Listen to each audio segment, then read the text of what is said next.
BJP জেলা শাসকের দপ্তর ঘেরাওকে কেন্দ্র করে বাঁকুড়ায় দফায় দফায় উত্তেজনা।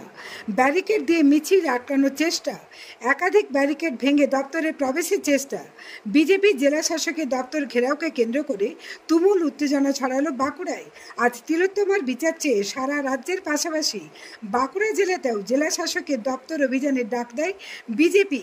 বাঁকুড়ার হিন্দু হাই স্কুল ময়দান থেকে মিছিল করে এদিন বিজেপি কর্মীরা বাঁকুড়া জেলা শাসকের দপ্তরে যাওয়ার চেষ্টা করে।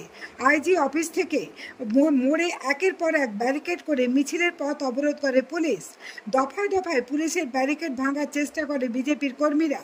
পরে ব্যারিকেডের সামনেই বিক্ষোভ শুরু করেন বিজেপি কর্মীরা। আন্দোলনকারী বিজেপি কর্মীদের দাবি, আরজি করে নির্যাতনের বিচার যতক্ষণ না পর্যন্ত তারা পাচ্ছেন ততক্ষণ আন্দোলন চলবে। ব্যারিকেড করে এই আন্দোলন দমানো যাবে না। এ বিষয়ে ওন্দার বিধায়ক অমরনাথ শাখা কি বললেন সেটাও শোনাবো।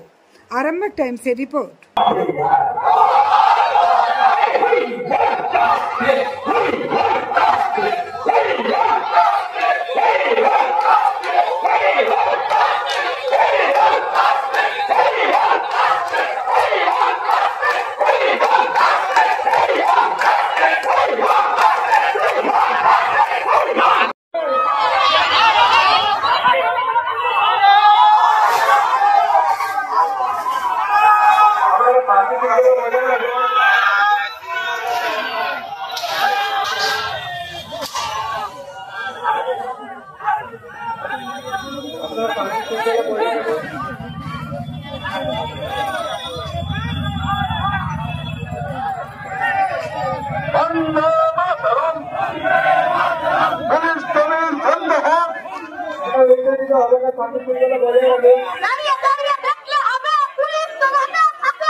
একটু জোরে বলবেন, না শুনতে পাওয়া যাবে না।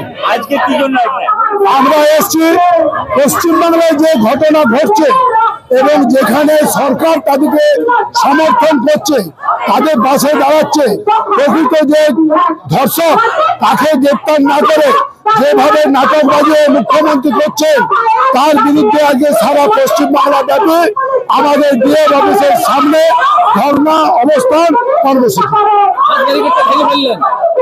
ওইটা ব্যারিকেড কি আছে, পুলিশের নিজেরই কোনো অস্তিত্ব নাই। এই পুলিশ আজকে দুষ্কৃতিকারীদের পাশে আছে, এই পুলিশ কোনো সাধারণ মানুষের পাশে নাই। আজকে এখানে আমরা পুলিশ দিকে বলবো যে আপনার ঘরে মেয়ে বড় হচ্ছে, সেই দিকে চিন্তা ভাবনা করে পশ্চিমবাংলায় যেটা ঘটছে তার সামনে এসে আন্দোলন তৈরি করুন। করবো, আসছে আমাদের বিষ্ণুপুর বাঁকুড়াতে 1 জেলা, আমাদের মিছিল আসছে, আমরা যাবো।